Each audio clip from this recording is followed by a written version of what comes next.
A very good afternoon to the Honorable Vice Chancellor, the distinguished guests and faculty members, the moderator, and the students who are part of this seminar. Today, I am going to present a paper, Liberty in the Digital Era, Need for a Comprehensive Legal Framework to Safeguard Privacy. Privacy is an essential element of liberty. Privacy is recognized as a fundamental human right under United Nations Declaration of Human Rights and International Covenant on Civil and Political Rights. In the historic case Puttaswamy v. Union of India judgment, the Supreme Court of India recognized privacy as a fundamental right under Article 21 of the Indian Constitution. In the highly integrated and interconnected Internet era, liberty is becoming synonymous with data privacy. But unrestricted processing of personal data leads to manipulation of personal choices, including electoral preferences, as seen in the Cambridge Analytica scandal. Unfortunately, in many jurisdictions, the data principal does not have exclusive rights on their personal data. Therefore, data protection or information privacy has become an important aspect of liberty today. In the recent years, there are many instances of data breach which involved social media giants like Google and Facebook and multinational corporations like British Airways, Marriott, etc. In response to increasing instances of data and privacy breach, many governments came up with data protection regulations under their respective municipal laws. European Union's GDPR being the first and foremost among them. Later, many national legislations mirroring and differing with GDPR also came up. General Data Protection Regulation or GDPR, which came into effect on 25th May 2018, is the pioneer data protection law in the world which imposes strict penalties for its violation. Though it was drafted and passed by the European Union, it imposes obligations on organizations anywhere so long as they target or collect data related to people in the EU. GDPR put forward 7 protection and accountability principles for data protection.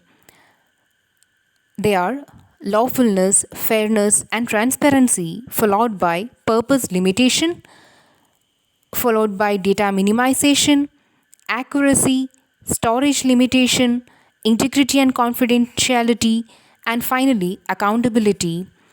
By incorporating the right to be forgotten or the right to erasure, GDPR gives individuals the right to ask organizations delete their personal data.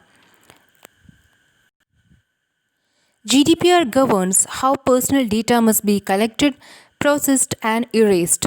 The right to be forgotten, which arose out of the Google versus Spain judgment of the European Union Court of Justice, set the precedent for the right of erasure provision contained in GDPR.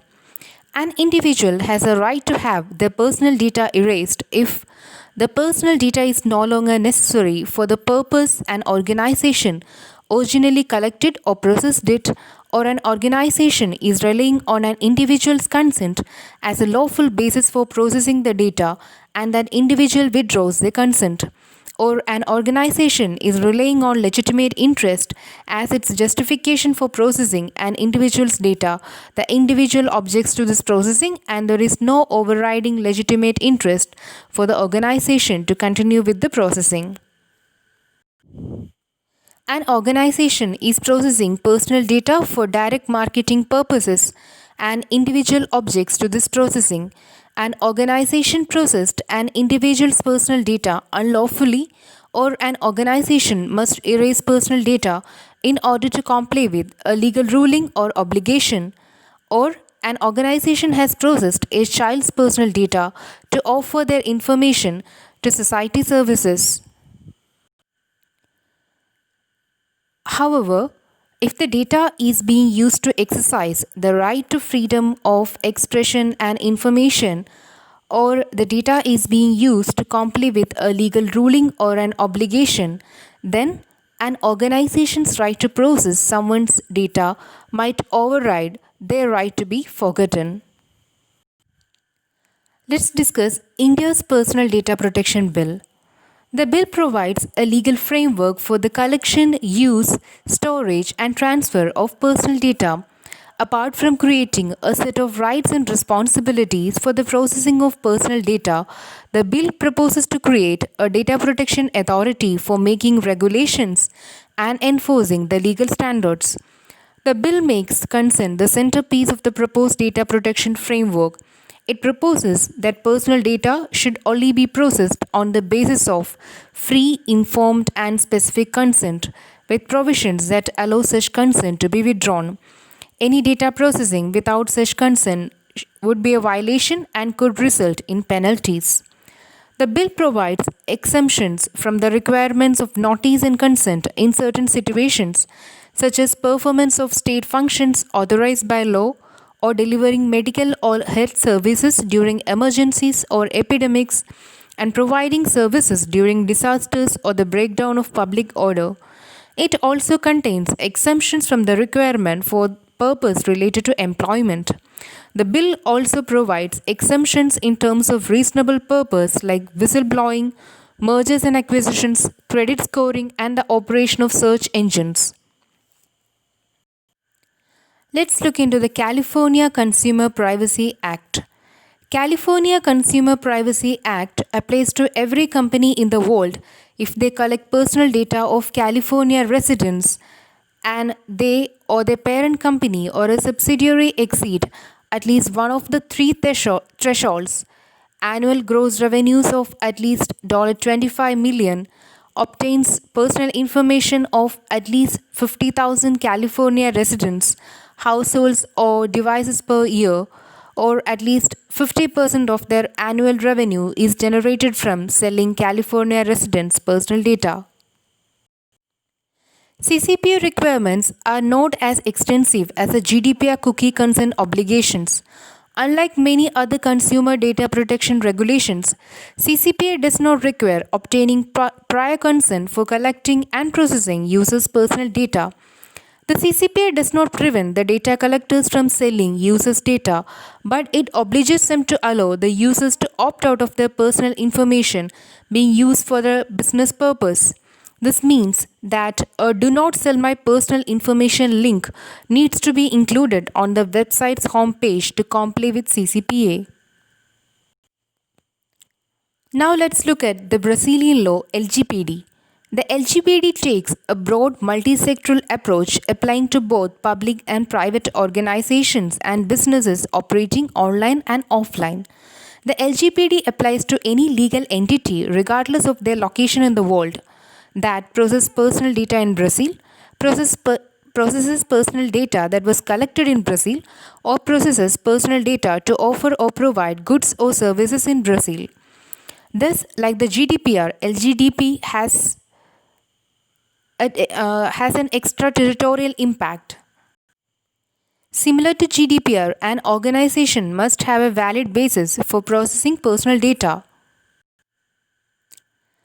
Let's have a look about the issues involved in the privacy legislations. There are differences in the nature of privacy laws. CCPA and LGPD are less stringent laws when compared to GDPR. India's Data Protection Bill faces criticism from various corners for watering down the provisions of the original draft bill. The difference between the provisions of the privacy laws can create compliance issues for data collectors and processors.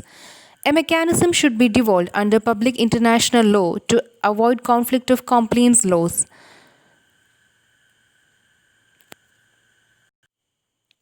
Even after passing legislations to protect the right to data privacy, there is always a danger of manipulation of the provisions of the legislations which are vague. The chief architect of the draft data protection bill in India, Justice B.N. Srikrishna, had called the PDP bill dangerous with an ability to turn India into an Orwellian state. As the safeguards are removed and government can at any time access private data or government agency data on grounds of sovereignty or public order, the bill enhances security establishment or a digital economy rather than user rights. The conflict between digital economy and data protection need to be addressed carefully. Many governments are vigorously promoting digital economy. One opinion is that data should be treated as private property. There is a legal sanctity for private property, and in case of acquisition or violation of property rights, there is scope for compensation. Likewise, monetization of data should happen only with the prior informed consent of the users, and the users should be provided a monetary incentive for the commercial use of their personal data. On the other hand, Bart Shermer opines that Warren and Brandeis, who were the first to conceptualize privacy as a legal right, convincingly argue that privacy principle which protects us is not the principle of private property, but rather that of an inviolate personality. Reducing privacy and personal data protection to something that you can sell diminishes the protection provided by the right to privacy. It also raises the spectra that those who cannot afford privacy are not entitled to it. Therefore, privacy is more than personal property. With the increasing percolation of technology into our lives and associated systems, the digital economy versus data privacy debate will go on. Privacy and individual liberty are sacrosanct human rights which needs to be protected at any cost to ensure the healthy development of society. New developments like privacy by design, right to be forgotten, and right to erasure of personal data can ensure privacy and hence make the internet a better space. Governments all over the world should take an approach respecting natural justice and upholding liberty rather than manipulating systems to achieve their short term goals. What is needed is a holistic and comprehensive legal framework aimed at protecting privacy and thereby individual liberty.